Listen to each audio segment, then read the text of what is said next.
পার্থক্যটা দেখছে? হে ক্ষমতারে ভয় পায়, সে ক্ষমতায় যাইতে চায়। সে ক্ষমতারে ভয় পায় কেন আবু উমর? কারণ জানে উমর চিৎকার করে বলেছে, আমার ভয় হয় আমার শাসন আমলে মদিনায় ফুরাত নদীর তীরে, ওই ইসলামী রাষ্ট্রের ফুরাত নদীর তীরে একটা কুকুর যদি না খেয়ে মারা যায়, আর ওই কুত্তাটা যদি কিয়ামতের ময়দানে আমি উমরের বিরুদ্ধে বিচার দেয়, সেই দিন আমি আটকে যাই কিনা এই ভয়ে ক্ষমতায় যেতে আমি ভয় পাই। সুবহানাল্লাহ বলবেন না? আর আমার দেশের মানুষ ক্ষমতা পাইলে ছাড়তে চায় না। কারবার কি? একবার যদি কোনো মতে ধরন যায় আর ছাড়তে চায় না। কারণ এটা হলো একবারে পুঁজি ছাড়া ব্যবসা হয়ে গেছে। কোনো ভয় নাই, কোনো ভয় নাই। তো ভয় নাই, তবে আল্লাহর ফায়সালা বড় কঠিন। ধরে ধরে ধরে না, ধরলে আল্লাহ কয়দিন থাকবেন আপনি? কেন এত চালাকি, কেন এত বুদ্ধি? জবাব দিতে হবে যার কাছে। তিনি কে? আল্লাহ। কথা কন, তিনি কে? আমার তো সাক্ষীও লাগে না। আমি মুশতাক ফৈজি কি করতেছি, কি বলতেছি, মানিকগঞ্জের মানুষের সাক্ষী নেবে না তো আল্লাহ। কারণ সেদিন আমার হাতের জবান খুলে যাবে, আমার পায়ের জবান খুলে যাবে, ওরা আমার বিরুদ্ধে সাক্ষী দেবে। আল্লাহ বলবেন আরে আমি নিজেই তো শুনছি, আর সাক্ষীর দরকার কি? সুতরাং এই ভয়টা উমরের ছিল বইলা এখন উমরের সবাই নিয়ে দইরা বসাই দিছে। খুব খেয়াল করেন, চিকন কথা, গভীর মনোযোগ। সবাই মিল্লা একজনও বিরোধিতা করে নাই, সবাই একমত হয়ে গেছে উমর হবে আমাদের পরবর্তী প্রেসিডেন্ট, মদিনা রাষ্ট্রের খলিফা হবেন তিনি। সবাই মিল্লা যখন বসাই দিছে, এখন উমর বৈশা বলতেছে, শোনো, দেখেন খেয়াল করেন, প্রথম উদ্বোধনী ভাষণ, শোনো আমি কিন্তু আমার মন মতো দেশ চালাবো, এই ব্যাপারে কারো কোনো কথা আছে? সবাই চুপ মেরে মাথা নিচু করে আছে। কোন উমর? যে উমর রাস্তা দিয়ে হেঁটে গেলে শয়তান দিত দৌড়, শুধু দৌড় দিত না, যাওয়ার সময় কইতো আইয়ে রে। এই উমর, সুবহানাল্লাহ বলবেন না? যে উমরের ব্যাপারে নবীজি বলছেন না খাতামুন নবিয়্যিন লা নাবিয়্যা বাদি, আমি হইলাম শেষ নবী, আমার পরে নবী নাই। আমার পরে যদি নবুয়তের দরজা খোলা থাকতো, ওমর তুমি হইতে আমার পরের নবী। সুবহানাল্লাহ। ও কি মানুষটা! উনি দাঁড়াইয়া কি বললেন? মসজিদে নববীর মিম্বারে দাঁড়াইলেন, দাঁড়াইয়া বলতেছেন, আমারে তোমরা সবাই মিল্লা খলিফা বানাইছো, আমি আমার মন মতো কিন্তু দেশ চালাবো, কারো কিছু বলার আছে? সব চুপ মেরে বসে আছে। উমরের সামনে দাঁড়াইয়া কথা কয়, এত বড় সাহস কার? তার ঘাড়ির উপরে কয়টা মাথা? একটা যুবক দাঁড়াইছে, দাঁড়াই এসে তরবারি খুলছে টান দিয়ে, দাঁড়া বলছে, উমর ইয়া আমিরুল মুমিনিন খলিফাতুল মুসলিমিন, আপনি বলেছেন আপনার মন মতো দেশ চালাবেন, কারো কিছু বলার আছে কি না?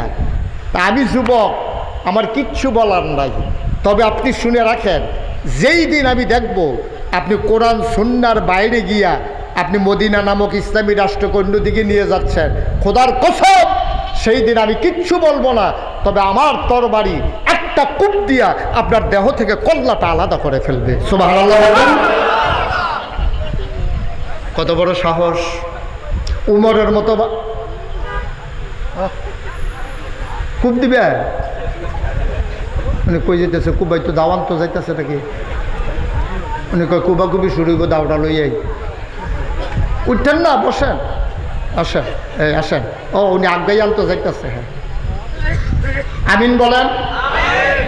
মনোযোগ নষ্ট হয়ে গেছে, এই জন্য আমি কাউরে উঠতে দেই না, এটা স্বাভাবিক। একটা লোক যাইতে চাইলে আমার তো নজরে পড়ছে, নিজে চলে যাইতেছে। এখন আমি যদি মনে মনে চিন্তা করি আমার ওয়াজ বোধ ওনার কাছে ভালো লাগতেছে না, এটা তো আমি করতেই পারি, নাইলে উনি উঠে গিয়ে লিখে আমিন কর। তাহলে আমরা কেউ উঠবো না ইনশাআল্লাহ। আমি লম্বা সময় আপনাদেরকে আটকে রাখবো না, আমি কম সময়ের ভিতরে ছেড়ে দেব। তবে এই মূল কথাগুলো নিয়ে যায়, মাঝি দিয়া যাইয়েন না, তাইলে সমস্যা। তো উমর যখন এই কথা বলছে যে আমি কিচ্ছু বলবো না, তবে আমার এই তরবারি একটা কূপ দেবে, আপনার দেহ থেকে কল্লাটা আলাদা করে দেবে। সুবহানাল্লাহ বলবেন না? সবাই চুপ মেরে গেছে, মনে হয় যেন মসজিদে নববীতে কোনো মানুষ নাই, সব মনে হয় মরে গেছে। চুপ করে শ্বাস ফেলেছে। আজকে এই লোকের খবর আছে উমরের সাথে এত বড় কথা। উমর বললেন, কে কথা বলছে? কি আমিরুল মুমিনিন আমি? তাই তার দরজা রাস্তা করে দাও। এখন সবাই মিলে রাস্তা করে দিছে। উমরের সামনে যখন গেছে, উমর রাস্তা থেকে মিম্বার থেকে নেমেছে, তিনি নাইবা হাত দুইটা বাড়াই দিছে, যুবক লাফ দিয়ে উমরের বুকের ভিতরে পড়ে গেছে। সুবহানাল্লাহ বলবেন। এখন যুবকও কান্দে, উমরও কান্দে। হযরত উমর ডাক দেয়া কয়, যুবক রে, ও যুবক, আমি বড় ভয় পাচ্ছিলাম যে আমি এই কথা বলার পরে কেউ কিচ্ছু বলবে কি না। আমি খুব আশঙ্কায় ছিলাম, ভয়ে ছিলাম। আমার আশঙ্কা দূর হয়েছে, আমার ভয় দূর হয়েছে। আমি বেলাইনে গেলে আমার সোজা করার মতো মানুষ আছে। পৃথিবীর মানুষ সাক্ষী থাকুক, যতদিন পর্যন্ত অন্যায়ের বিরুদ্ধে কথা বলার মতো এরকম মর্দে মুজাহিদেরা থাকবে, যুবকেরা যতদিন পর্যন্ত অন্যায়ের বিরুদ্ধে দাঁড়াই যাবে, তখন আল্লাহর জমিনের ইসলাম কোনো শক্তি ইসলামকে বিদায় করে দিতে পারবে না। ঠিক কিনা?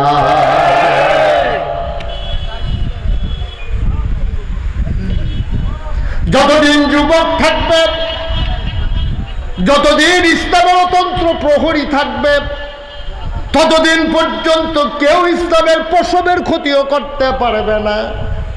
ও মুসলমান, 200 কোটি মানুষ পৃথিবীতে, শতকরা 92 জন লোক মুসলমান বাংলাদেশে। আমার নবী নিয়ে কথা হয়, আমার কোরআন নিয়ে কথা হয়। আমার মেয়েরা বুরখা পরে স্কুলে যাবে, সেখানে বাধা দিয়ে বের করে দেওয়া হয়। দাড়িওয়ালা মানুষগুলোকে লাঞ্ছিত করা হয়, কিন্তু কথা বলার মতো, প্রতিবাদ করার মতো মানুষ নাই। তবে মনে রাখবা, হয়তো মামলা হবে, হামলা হবে, জেল জুলুম নির্যাতন হবে। মনে রাখবা, মুসলমান কখনো কোনো কিছুকে ভয় পায় না। আমরা এটাই বিশ্বাস করি, 1500 বছর আগে কাফেররা নবীরে ছাড়েন নাই।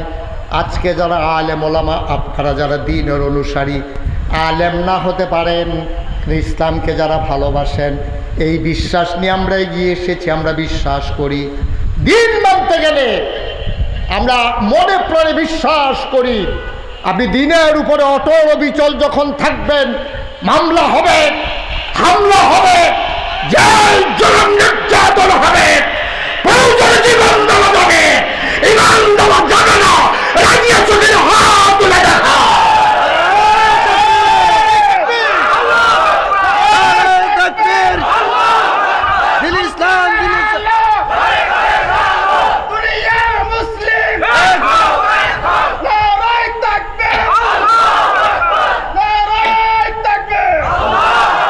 সবাই পড়ে না আমি? আরে মানে এই জন্য আমি তো মুসলমান। সিংহ তো যুদ্ধ করে করেই সিংহ হয়েছে। সুতরাং মুসলমানেরা ওই বাতিলের রক্ত চক্ষুকে ভয় না পেয়ে, জেল জুলুম নির্যাতনকে ভয় না পেয়ে, তারা জান্নাতে তাদের ঠিকানা লিখিয়ে নিয়েছে। ঠিক কিনা বলো? আমরা বিশ্বাস করি এই দুনিয়া ক্ষণস্থায়ী একটা স্টেশন মাত্র। আমি যেমন সিঙ্গাইর বাস স্ট্যান্ডে দাঁড়িয়ে থাকি সামান্য সময়ের জন্য, আমি বাংলাদেশে এই জমিনে জন্মগ্রহণ করেছি সামান্য সময়ের জন্য। আমার আসল ঠিকানা হচ্ছে আমার জান্নাত। ঠিক কিনা বলো? সুতরাং এটা আসল ঠিকানা না, এটা নিয়ে তো টেনশন করার দরকার নাই। সেই উমর জাপটে ধরলেন, সবাই অবাক বিস্ময়ে তাকিয়ে রয়েছে। উমরও ছাড়ে না, উমরও ছাড়ে না। ওমর ঘোষণা দিয়ে দিলেন, এই যুবকই আমার দরকার। তৎকালীন জামানায় ইসলামের বিধান হচ্ছে, যিনি দেশের রাষ্ট্রনায়ক হবেন তিনি জাতীয় মসজিদের ভিতরে ইমামের দায়িত্ব পালন করবেন। আমরা এমন ফোড়া কোফাল, উনি মসজিদ হয়ে যেতে পারে না, এমন লোকই আমরা প্রধানমন্ত্রী হব। বেড়াই তৈলে না ইমামতি করতো, আর বেড়াই তো যেই পদের বেড়ায় সূরা ফাতিহা যদি কেউ পড়ে, অন্য মানুষের শূন্য গোসল ফরজ হয়ে জিজ্ঞাসা, মানে হাসতে হাসতে অবস্থা কাহিল। নাউজুবিল্লাহ বলবেন না? মুসলমানের শতকরা 92 জন লোকের দেশে মুসলমানের আপনি চেয়ারম্যান হবেন, আপনি নামাজ পড়াইতে পারবেন না, দুঃখজনক না? আপনি মেম্বার হবেন, আপনি নামাজ পড়াইতে পারবেন না। আপনি এই ওয়ার্ডের নেতা হবেন, অথচ এই ওয়ার্ডের নামাজ পড়াইতে পারবেন না। আপনি এমপি হবেন, আপনি সংসদ ভবনে নামাজ পড়াইতে পারবেন না। আপনি সবাই নামাজও দাঁড়াইছে, আপনিও দাঁড়াইছেন, জিজ্ঞেসে অজু আসেনি? কই অজু কি? অজু যে লাগে এটা জানে না। কত পোড়া কপাল আমাদের, দেখছে? হযরত ওমর জুমার খুতবা দেবেন, খুব মনোযোগের সাথে শুনেন। সব বসে আছে, তাহিয়াতুল ওযু, দুখুলুল মসজিদ, কাবলাল জুমা, সব নামাজ শেষ হয়ে গেছে। এখন উমর আর আসে না, নামাজও শুরু হয় না। আরে অর্ধ পৃথিবীর প্রেসিডেন্ট উমর, উনি আসলে ইমামতিতে নামাজ পড়াবেন, সব বসে রয়েছে। তখন তো আর ঘড়ি ছিল না, সবাই ফাঁক দিয়া তাকাইয়া দেখে সূর্য হেলে পড়েছে, এখনও উমর আসে না। সবাই মিল্লা মুরব্বীরা বলতেছে, এই একজন যাও তো দৌড়াইয়া, আপনি শুধু আমার দিকে তাকাই থাকেন, হ্যাঁ সবাই দৌড়াইয়া যাও তো একটু, দেখো তো উমর আসে না কেন। এক যুবক দৌড়াইয়া গিয়া দেখে যে উমর বৈশা বৈশা ঘামতেছে, পিঠ পুড়ে গেছে রোদে, কি যেন একটা বিছাই রাখছে এরকম। যুবক গিয়া দেখে একটা পাঞ্জাবি সরাই দিয়া রাখছে বালুর উপরে, আর একটু পরে পরে ধৈরা দেখে শুকাইছে কিনা। ইয়া বলছে, আসসালামু আলাইকা ইয়া আমিরুল মুমিনিন ইয়া খলিফাতুল মুসলিমিন। হ্যাঁ ওমর, আপনাকে সালাম। সবাই বসে আছে, আপনি এখনও মসজিদে যান না, ইমামতি করবে কে? ওমর মুচকে হাসি দেখা, বাবা এই এখনই যাবো আমি, একটু সময় দেরি হয়ে গেছে। ওই পাঞ্জাবিটা যখন পড়তে গেছি, গিয়ে দেখি একটু ময়লা হয়ে গেছে, তো হঠাৎ করে যে ধুয়ে দিছি, শুকাইতে দেরি হইতেছে, এই জন্য মসজিদে যাইতে দেরি হয়েছে। সুবহানাল্লাহ বলবেন না? তাইলে বোঝা গেল ওনার পাঞ্জাবি হইল 50টা। কথা বলে কত? 100?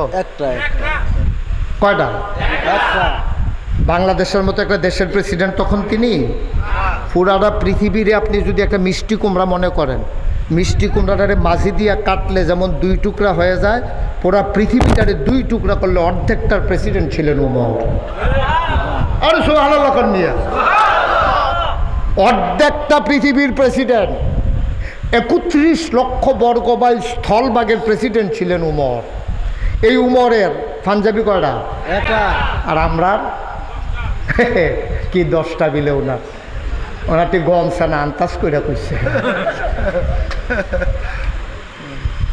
আমরা পাঞ্জাবি কয়টা, শাড়ি কয়টা দেখছেন না? যখন চলে গেল ফলাফানি, যখন বার করা শুরু হয়েছে, খালি বাড়িতে আছে খনি খনি। কারবার কি? অর্ধ পৃথিবীর প্রেসিডেন্ট, পাঞ্জাবি কয়টা? এখানে তো শেষ না, শুরু মাত্র, আরও ঘটনা আছে। তো দেখেন না কারবার কি হয়। একটা পাঞ্জাবি গায়ে দিয়া উনি দৌড়ে মসজিদে ঢোকার পরে যখন খুতবা দেবে, মিম্বারে উঠে সেরকম আসসালামু আলাইকুম, সবাইকে ওয়ালাইকুম আসসালাম। আবার উনি আউযুবিল্লাহ বিসমিল্লাহ পড়তে যাবে, এমন সময় এক যুবক ডাক দেখো, ওমর খুতবা দিবেন না, আপনি খুতবা দিবেন না। সবাই তো চমকাইয়া উঠছে, আরে ফলাফেন্ডি কি শুরু করলো? হ্যাঁ কয় কি খুতবা নাকি দেবে না? তো ওমর বলতেছে, কেন খুতবা দেব না? খুব খেয়াল করেন, খুব সূক্ষ্ম কথা। ওই কিছুদিন আগে আমরা কিছু কাপড় আসছে বিদেশ থেকে, আপনি সব প্রাপ্তবয়স্ক মানুষকে 1 টুকরা করে কাপড় বিলি করেছেন রাষ্ট্রের পক্ষ থেকে।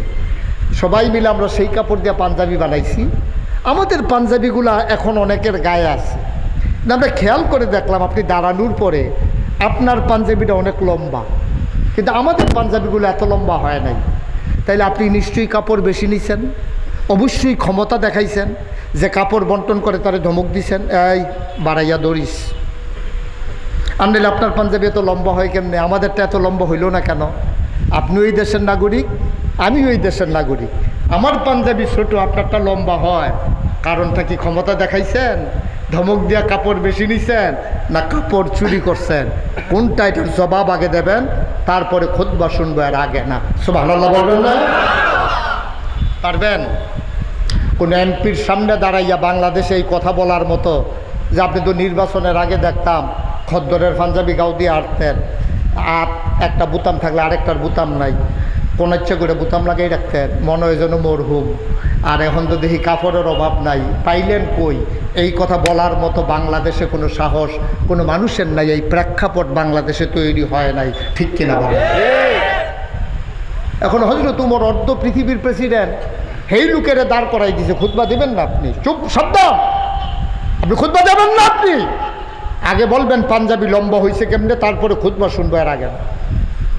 ওমর চুপ মেরে গেছেন, মাথাটা নোয়াই বসে রয়েছে, তিনি কথা কয় না। সব পিন পতন নিস্তব্ধ মসজিদের ভিতরে, সবাই চিন্তায় পড়ে গেল, আরে কি বিপদ, এমনি নামাজ দেরি, আবার হে দিছে আটকাইয়া। ওমর জানি কি কয়, আল্লাহ জানে। এবার উমর চুপ মেরে আছে। ওমরের বড় ছেলের নাম আবদুল্লাহ, আবদুল্লাহ ইবনে ওমর। ইবনে উমর বললে বুঝতে হবে আবদুল্লাহ ইবনে ওমর, তিনি বড় ছেলে, উনি দাঁড়ালেন। দাঁড়ায় বলতে গুস্তাকি মাফ কর দিজিয়ে, দেশের মানুষ বেয়াদবি মাফ করবেন। আমার আব্বার পাঞ্জাবি লম্বা কেন, এটাকে আব্বা বলতে হবে না আমি বললেও হবে? সবাই বলতেছে আমাদের জবাব দরকার। কে বললো এটা আমাদের দরকার নাই? তোমার কাছে প্রশ্নের জবাব থাকলে বলো। এবার ছেলে আবদুল্লাহ কাঁদতেছে, ভাই আপনারা বোধহয় আমার আব্বারে চিনেন নাই। আমার আব্বা লুকাইছিল যেন প্রেসিডেন্ট না হওয়া লাগে। আমার আব্বা যে প্রেসিডেন্ট, কোনোদিন আমাদের ঘরে আলাদা রান্না হয় নাই। আমার ছোট্ট ভাইয়ের একদিন কাঁদতেছিল ফিন্নি খাবে বলে। আমার আব্বা যখন কাজ শেষ করে ঘরে গেছে, তা আম্মা বলছে ছেলেরা কান্না করতেছে, মিষ্টি খাইতে চায়, আপনি একটু বইলা একটু মিষ্টির ব্যবস্থা করেন তো। প্রেসিডেন্টের বউ প্রেসিডেন্টে কইতে আছে নিজের ফুতের লেগা মিষ্টি আনতে ব্যবস্থা কইরা। আর আমাদের দেশে আহা কি রান্না হয়েছিল এটা তো আপনারা সবাই শুনছেন। খাইয়া যাইতে পারে নাই। খাসি, রোস্ট, খাসি, চিংড়ি মাছ, কত কিছু রান্না হয় আমাদের দেশে। আর ওনার ঘরে বাচ্চারা ফিন্ডি খাইতে চায়। মহিলা স্ত্রী আবদার করতেছে আপনি একটু বইলে একটু মিষ্টি টিষ্টির ব্যবস্থা করেন। হযরত ওমর বলতেছে বাচ্চারা কি ঘুমাই গেছে? হ্যাঁ বাচ্চারা তো ঘুমাই গেছে। আমি তো মা, আমার কেমন লাগে কম, তো উঠাও না, আমি একটু বুঝ দিয়ে দিই, সান্ত্বনা দিয়ে দিই, মিষ্টির ব্যবস্থা করে দিই। বাচ্চাদেরকে উঠেছি, উঠো উঠো উঠো, তোমাদের বাবা আসছে। আর বাচ্চারা ওইটা মনে করছে যে মিষ্টির বোধহয় ব্যবস্থা হয়ে গেছে। হযরত ওমর চোখের পানি ছেড়ে দিয়ে বলতেছে তোমাদের জন্য মিষ্টির ব্যবস্থা হবে। তো বাচ্চারা বলতেছে কবে হবে বাবা? কই যেই দিন মদিনার সব ঘরে হবে। সুবহানাল্লাহ বলবেন না? ইসলাম, ইসলাম, এটার নাম ইসলাম। আমরা তো ইসলাম বুঝিই না, ইসলাম কারে কয়? আমিরুল মুমিনিন হযরত ওমর তিনি চুপ মেরে দাঁড়িয়ে আছেন। ওনার ছেলে আব্দুল্লাহ ইবনে ওমর ডাক দেয়া কয় ভাইয়ারা, আমার আব্বা কাপড় চুরি করে নাই, আমার আব্বা চোর না, আমার আব্বা চোর না, আমার আব্বা ক্ষমতা দেখাইয়া কাপড় বেশি নেয় নাই। লোকজন বলতেছে কথা বইল না, বলো পাঞ্জাবি লম্বা হয়েছে কেমনে? তোমার কাছে কোনো কথা শুনতে আমরা চাই না, তুমি শুধু বলে দাও, পারলে বলো, নাইলে বসে যাও। আমরা জানতে চাইছি তোমার আব্বার পাঞ্জাবি লম্বা হইল কেমনে? আব্দুল্লাহ ইবনে ওমর কান্দে আর কয় ভাই বিশ্বাস করো আমার আব্বা চোর না, আমার আব্বা চুরি করতে পারে না। নবীজি আব্বার ব্যাপারে বলেছেন নবুয়তের দরজা খোলা থাকলে আব্বা নবী হইতেন। তিনি ইমামুল মুরসালিন, ওনার দ্বারা স্বীকৃতিপ্রাপ্ত জান্নাতি সুসংবাদ প্রাপ্ত মানুষ, ইসলামের দ্বিতীয় খলিফা আমার আব্বা। আমার আব্বা চুরি করেন নাই, ক্ষমতা দেখাইয়া কাপড় বেশি নেন নাই। কয় ভাই আমরা তো বলি নাই তোমার আব্বা চোর, তোমার আব্বা কাপড় বই পাইলো কই এটা জানতে চাইছি। সালে আবার কান্দার কয় ভাইরা তোমরা যেমন এক টুকরা করে কাপড় পাইছো, আমার আব্বা এক টুকরা কাপড় পাইছে, আমিও পাইছি এক টুকরা। বাপ বেটা দুইজন দুই টুকরা কাপড় পাইয়া বাড়িতে গেলাম। আমি আব্বাকে গিয়া বললাম আব্বা এই বছর বোধহয় শীত একটু বেশি পড়বে, আপনার তো বয়স হইছে, আমার আগের পাঞ্জাবিটা এখনো ছিঁড়ে নাই, আমার পাঞ্জাবিটা এখনো ছিঁড়ে নাই। আব্বা আমার পাঞ্জাবির কাপড়টা আপনাকে দিয়ে দিলাম, দুই টুকরা কাপড় জোড়া লাগাই আপনি লম্বা করে একটা পাঞ্জাবি বানান, যেন শীতের ভিতরে আপনি আরাম পান। আমার আব্বা কাপড় চুরি করে নাই, আমার টুকরা কাপড়টা আব্বারে দেওয়ার কারণে আমার আব্বার পাঞ্জাবি লম্বা হয়েছে। ভাই আমার আব্বা কাপড় চুরি করে নাই।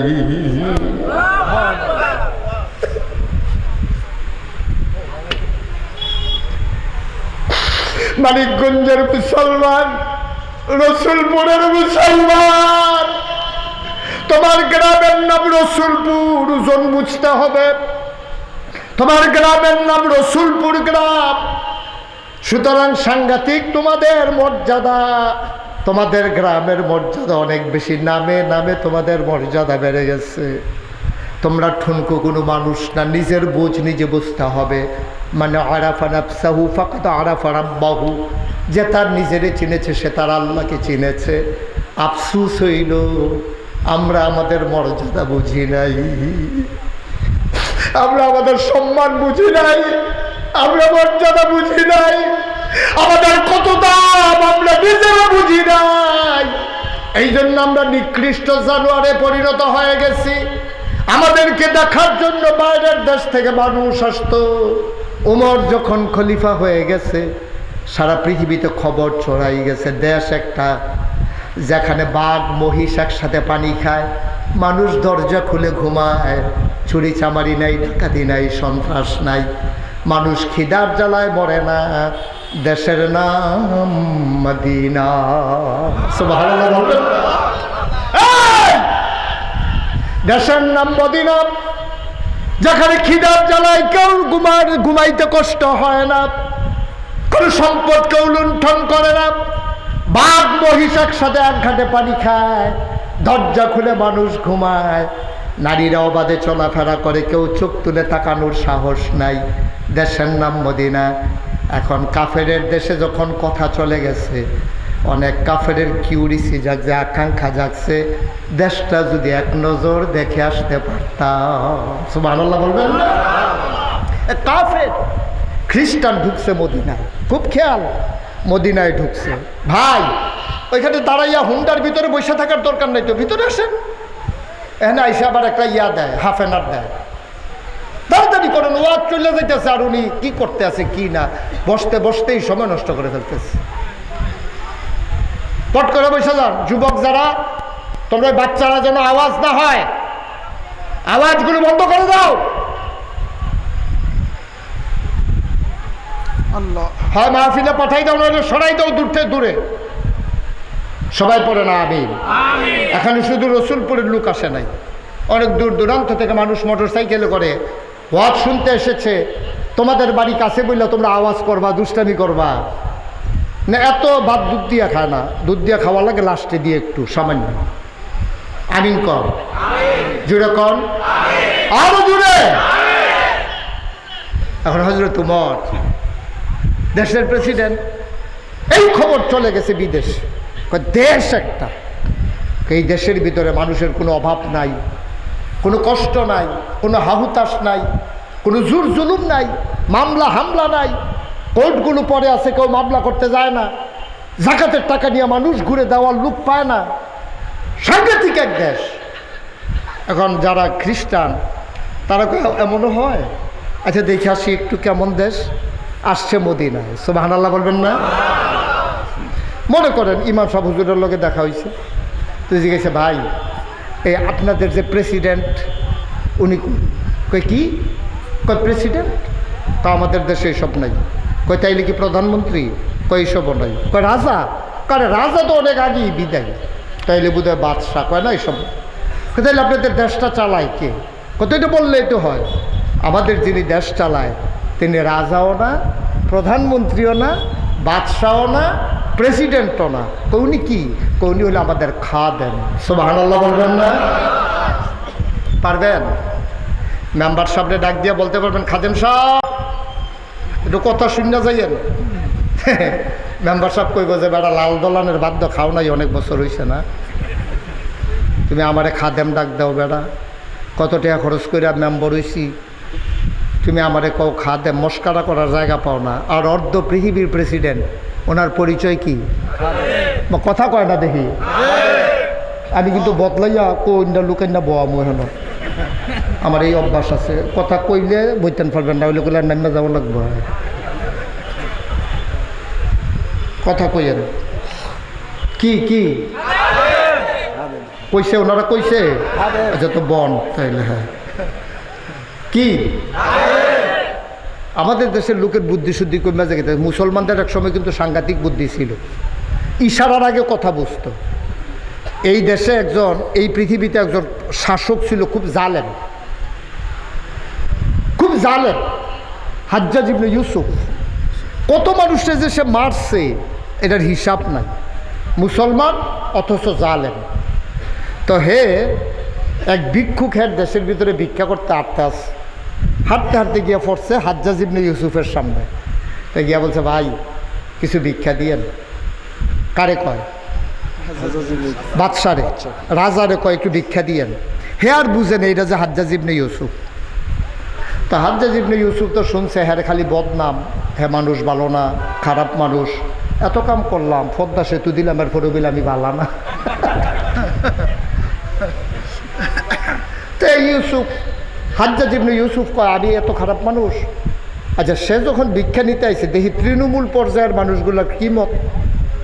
তখন হাজ্জাজ ইবনে ইউসুফ ভিক্ষুকরে জিগাইতে আছে, আচ্ছা এই দেশের যে প্রেসিডেন্ট হাজ্জাজ ইবনে ইউসুফ, তার নাম শুনছো? আরে বাবা রে, সাংঘাতিক খারাপ মানুষ, ডেঞ্জারাস মানুষ, আল্লাহ যেন আমারে না দেখায়। এখন যখন এই কথা কইছে তখন হাজ্জাজ ইবনে ইউসুফ বলতেছে, আচ্ছা যদি হাজ্জাজ ইবনে ইউসুফ তোমার সামনে থাইকা জিগায় তখন তুমি কি কইবা? ভিক্ষুক তো মুসলমান অনেক বুদ্ধি, মা ইউরিদিল্লাহু বিহি খায়রান ইউফাক্কিহু ফিদ্দীন, যাকে আল্লাহ দিনের কল্যাণ দিতেছে, আল্লাহ দিনের বুঝ দেয়, তার ভিতরে তো বুঝ দিয়া লাইছে। তো এখন তারে যখন জিজ্ঞেসে যদি হাজ্জাজ ইবনে ইউসুফ তোমার এই কথা জিগায় তখন তুমি কি কইবা? তখন ভিক্ষুক বুঝা ফেলাইছে কারবার তো করতে গেছে, এই লোকে তো সেই লোক, যেই কথা কইছি কল্যাণ তো থাকবে না। এখন ভিক্ষুক মুচকি হাসি দেয়া কয়, যদি হাজ্জাজ ইবনে ইউসুফ সামনে থেকে আমার জিগায় তখন আমি বলবো যে সপ্তাহে 2 দিন আমার মাথা খারাপ থাকে, আজ হইল প্রথম দিন।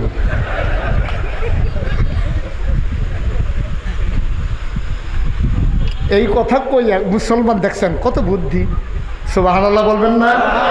আপনি তো সেই মুসলমান বেটা, আমরা নিজেদেরকে নিজেরা একেবারে নিথরে নিস্তব্ধ বানাই ফেলছি, আমাদের বুদ্ধিগুলাকে দমাই দেওয়া হয়েছে, বুদ্ধিভিত্তিক মজার কথাগুলো আমাদের মাছ থেকে হারিয়ে গেছে। কত মজার মজার কথা, কষ্ট হইতেছে আপনাদের না? কত মজার মজার কথা যে আছে আপনার তো সব শুনেন নাই। নবীজি এক লোক নিয়ে আসছে পাকা খেজুর, নবীজির সামনে এনে কই, ইয়া রাসূলুল্লাহ কোনো সময় কিছু দিতে পারি না, আমার গাছের প্রথম খেজুর, মাশাআল্লাহ খেজুরও বড় হয়েছে, খুব রসালো, আপনার জন্য হাদিয়া। সুবহানাল্লাহ বলবেন না? নবীজি হাদিয়া পাইলে আমরা তারার মতো নিরাল বাইত লইয়া যাইতো না, সামনে যারা থাকতো সবাই নিয়ে বসে গেছে মসজিদে নববীতে, সবাই বলছে এই লোক হাদিয়া আনছে, সবাই মিলে পেট ভরে খাও। এখন মাঝে রেখা খাইতেছে, সবাই খাইয়া খাইয়া বিসিডারের সামনে রাখতে আসে। তো নবীজি করছে কি, খেজুর খাইয়া বিসিটা ফালায়, নবীর সাথে বসে আলী, আলী নবীর কি হয় চাচাতো ভাই, আবার জিয়ার জামাই। তো নবীজি করে কি, সবাই তো খাইয়া খাইয়া নিজের সামনে রাখে বিসিটা, নবীজি করছে কি খাইয়া খাইয়া বিসিটা রাখে নিয়ে আলীর সামনে। আলী তো আর বুঝে নাই কি এর লেগে রাখে। খাওয়া দাওয়া যখন শেষ হয়েছে নবীজি মুচকি হাসি দেওয়া কয়, দেখ আমার এমন এক জামাই পাইলাম, খাইতো লইলে কি পরিমাণে খায়, দেখ সবার সামনে কয়টা বিসি আর ওর সামনে কয়টা বিসি। তা আলী তো বুঝছে নবী মজা করতে আছে জামাই লইয়া, আলীও তো মজার কম না। আনা মাদিনাতুলান ও আলিউন বাবুহা, নবী কয় আমি হইলাম এলেমের শহর, আর এই শহরে ঢোকার দরজা হইল আলী। সুবহানাল্লাহ বলবেন না? এখন নবী যখন সবার সামনে আলীরে মস্কারা করতে আছে, হ্যাঁ আমার জামাই এমন খাওয়াই খায়, সবার সামনে যদিও 10টা, আমার জামাইয়ের সামনে বেশি হইল 20টা, হ্যাঁ ডাবল খাইছি। তা আলী মুচকি হাসি দিয়া কয়, আমি জামাই যেমন তেমন শ্বশুর একজন পাইছি, বিসি সুদ্ধা খাইয়া ফেলা, ওনার সামনে একটা বিসিও নাই, গেল কই অবশ্যই খাইছে। সুবহানাল্লাহ বলবেন না? কি মজার ইসলাম, কি মজার ইসলাম, কি সম্পর্ক জামাই শ্বশুরের ভিতরে। আর আমরা সম্পর্ক হলো ফিটাফিটি, শ্বশুরের সম্পদ দেয় না কি এর লেগে মাইয়ারে ফিটটা আব্বাটা হাইছে। হ্যাঁ কি আর ইচ্ছে করে ডাকছে, মাইরের ঠেলায় বাই কইছে, ফাও ধরছে, এরপরেও যখন মানে না কয় আব্বা, এরপরেও তো ফিটা চলতে আছে। খাইচ্ছত কত খারাপ হয়েছে চিন্তা করে মুসলমান, লজ্জা লাগে না? শ্বশুর বাড়ির সম্পদের দিকে তাকাই থাকো, এর চাইতে লজ্জা কি আর আছে নাকি? এর চাইতে ভালো আপনি হেমায়তপুরে একটা ভাঙ্গা বাসন নিয়ে বসে যান, অনেক ভালো। আল্লাহ বেড়া হাত দিছে, পা দিছে, নাক দিছে, চোখ দিছে, মুখ দিছে, মাটি কাটলেও তো 500 টাকা পাওয়া যায় ডেইলি। তো যুবক মানুষ বউ কন্যা শ্বশুর বাড়ি থেকে টাকা নিতে চাও, লজ্জা নাই? আমিন কয় না? আল্লাহ যেন হেফাজত করে। এখন বিদেশি মেহমান আসছে, কথা কি মনে আছে? ভুলে গেছি আমরা কথা? আসছে কই? মদিনায়। এই তো ফাইন, থ্যাংক ইউ। মদিনায় এসে ঢুইকা এখন কয় প্রেসিডেন্ট, প্রধানমন্ত্রী, রাজা, বাদশাহ কই? এখন মদিনার যেই হুজুরে জিগাইছে সেই হুজুর ভাই মাপ চাই, এইসব আমরা এদিকে নাই। কোথায় কি কই? উনি খাদ। সুবহানাল্লাহ বলবেন না? কাছে বুঝলাম খাদেন। উনি থাকে কই? ওনার যে রাজপ্রাসাদ, Ganabhaban, Bangabhaban, security guard, special force, বাঁশি হুইসেল, পেপু পেপু, এসব কই? কমানি কি? কমানি কি? ওনার গার্ড আছে না, ওনার বাড়ি আছে না, বিশাল ওচা, টুফি সুদ্ধা ফিসুন দিয়ে ফুটে জায়গা, এরকম বিশাল ওচা বাড়ি আছে না, বাউন্ডারি দেওয়া। তো ভাই কী কইতেছেন, একটু খুললা কোন তো? মানে উনি ঘুমায় কই? এখন মদিনার মুসলমান আঙ্গুল দিয়া দেখাই দিছে, ওই যে ঘর, এটাই উমরের ঘর। বিদেশি মেহমান তাকাইয়া দেখে মাটির ওয়াল করা, খেজুর পাতার ছাউনি দেওয়া। সুবহানাল্লাহ বলবেন? বিদেশি মেহমান ডাক দেয়া কয় special force, security guard, bodyguard যারা তারা কই? কয় কিসের বডিগার্ড? ওনার নিরাপত্তা বিধান করার জন্য যারা পাহারা দেয়। কয় কি বলতেছ ভাই? যা মুখে দিয়ে আসে তাই বলো। আমাদের ওমরকে পাহারা দেবে এমন কলিজা কার আছে? বরঞ্চ রাত যখন গভীর হয়ে যায়, পাখিগুলো যখন আপন নিরে ঘুমিয়ে পড়ে, গরুগুলো যখন গোয়াল ঘরে বেওয়ারিশ, কুকুরগুলো যখন নিরাপদ আশ্রয়ে, শিশুরা যখন মায়ের বুকে মুখ রেখে ঘুমায়, প্রিয়তম স্বামী প্রিয়তমা স্ত্রীকে নিয়ে যখন ঘুমিয়ে পড়ে, আমাদের ওমর চামড়ার চাবুক নিয়ে বের হয়ে যায়, ঘুরতে ঘুরতে চলে যায় একেবারে অজপাড়াগায়, নিবৃত পল্লীতে। উনি ঘুরে ঘুরে পাহারা দেয়, কে খায় কে খায় না, কে ঘুমায় কে ঘুমায় না। আর উমরে পাহারা দেবে, উমর আমাদের সবাইকে চাইয়া রাখে। বেড়া মুখে দিয়া যাইয়ে তাকো, মানুষ চিনো না, তার সম্পর্কে কি বলতেছ? কাছে উনি গেছে কই? সুবহানাল্লাহ বলবেন না? ওনার দেখার খুব শখ, উনি গেছে কই? তো মদিনার মুসলমান দেখাই দিছে, ওই যে ওই ওই পাহাড়ের দিকে দেখছি, একটু আগে হাঁটতে হাঁটতে গেছে, তুমি গেলে দেখতে পারবা। এখন বিদেশি মেহমান আস্তে আস্তে হাঁটতে হাঁটতে পাহাড়ের কিনারে গিয়া দেখে মরুভূমির বালুর উপরে দুপুরবেলা প্রচণ্ড রোদ, রোদের ভিতরে একটা খেজুর গাছের নিচে কিছুটা ছায়া কিছুটা রোদ, বালির উপরে একটা মানুষ হাত কাঁধের নিচে হাত দিয়া নাক ডাইকা ঘুমাইতে আছে। সুবহানাল্লাহ বলবেন? আর একটা বাঘ, কি বাঘ? কথা বলে না কি? একটা বাঘ ওই মানুষটার মাথার কাছে বৈশা বৈশা লেজ দিয়া বসার মাছি তাড়াইতে আছে। আরো আস্তে কোন সুবহানাল্লাহ। যেমনি সুবহানাল্লাহ কইছেন, মনে হয় যেন গতকালকে রসুলপুর গ্রামে তো এই ঘটনা ঘটছে, বাঘ পাহারা দিতে আছে আপনারা গ্রামে, এরকম হয়েছে নাকি? তো বাঘ মানুষের মাথার কাছে বসে রয়েছে, সুবহানাল্লাহকে লাভ দিয়ে উঠা যাবেন না, যেরকম সুবহানাল্লাহ। লোকটা ঘুমায় আর বাঘ মাথার কাছে বসে বসে এরকম লেজ দিয়া মশা মাছি তাড়ায়। বিদেশি মেহমান কই কি রে, কোন দেশে আইলাম? হেবারে কয় খা দেন। আরেকবার সনের গড় দেখাই দিছে, আরেকবারে দেখি ঘুমাই দিছে, বাঘ মশা মাছি লাড়ে। বুঝলাম না কিছু। লোকটা এক কদম আগায় দুই কদম পিছায়। সে মনে করছে ওনার বোধ হয় এই নিজের পালা ভাগ, আমারে পাইলে তো দৌড়ান একটা দিবেই, শুধু আমার দৌড় দেওয়ার জন্য রাস্তা ক্লিয়ার রাখি, এই চিন্তা করে এক কদম আগায় এক কদম পিছায়। এমন সময় বাঘটা লেজ গুছাইয়া আস্তে করে চলে গেছে, মানুষটা ঘুমন্ত মানুষটার কাছে গিয়ে দাঁড়াইছে। সুবহানাল্লাহ বলবেন না? ঘুমন্ত মানুষটার সামনে দাঁড়িয়ে গেলেন, ঘুমন্ত মানুষটার ঘুম ভেঙে গেল। তিনি তাকাইয়া কয়, নিশ্চয়ই তুমি বিদেশি মানুষ, এই দেশের মানুষ আমি চিনি, তোমারে চিনি নাই, তোমারে দেখি নাই, নিশ্চয়ই তুমি বিদেশি, কার কাছে এসেছো? আমিরুল মুমিনিন, খলিফাতুল মুসলিমিন, মুসলমানদের যিনি খাদেম, ওই মানুষ উমর, ওনার একটু দেখতে মন চায়, আসছিলাম। আপনি কি বলতে পারবেন নাকি উমর কই? ওই ঘুম থেকে ওঠা, বালু থেকে শোয়া থেকে ওঠা মানুষটা মুচকি হেসে কয়, তুমি যেই উমরকে তালাশ করো, আমি সেই উমর।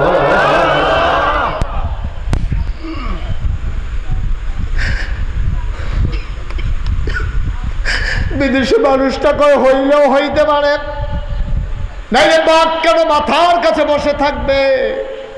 আজব কারবার, বাঘ মাথার কাছে বসে আছে, এটা কেমনে হয়? এবার লোকটা জিজ্ঞেস করে, আপনি ওমর? কয় হ্যাঁ আমি ওমর। কয় ভাই পরে অন্য কথা জানবো, আগে বলেন বাঘ কেন আপনার মাথার কাছে বসে আছে? ওমর চোখের পানি ছেড়ে দিয়ে কয় খোদার কসম, আমি বাঘটারে কিচ্ছু বলি নাই,